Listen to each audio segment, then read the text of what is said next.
Por megjithatë të parët si harojmë kur. Kjo është e rëndësishme.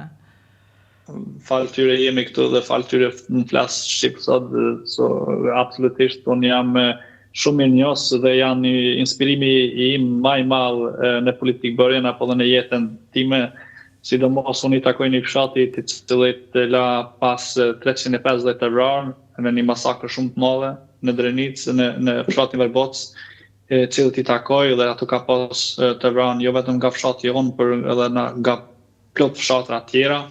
Dhe thjesht të shkoj atje të Varezat mua më frymëzon shumë, sepse ata kanë qenë njerëz të cilët e kuptuan që dasëm pa mish dhe luftë pa tek nuk ka. Ata e kuptuan që sa e shejt është liria dhe në Suedi, do me thonë që një shtet që s'ka qenë luftë për gati 300 vite, do me thonë ato janë perspektiva që janë humbur. Dhe ne kuptuam shumë shpejt në Suedi, mund të kemi edhe rrezik lufte ndaj Rusisë, prandaj u bërë edhe tema e NATO-s shumë e përhapun. Po dikush se e ka kuptuar se kush është NATO dhe e ndjen NATO-n si shpëtimtare, siç ka qenë për ne në Kosovë, e kanë pasur atë rrugtim shumë atlet, edhe si personalisht, po kam qenë edhe pjesëmarrës e diskutimeve në partinë tonë.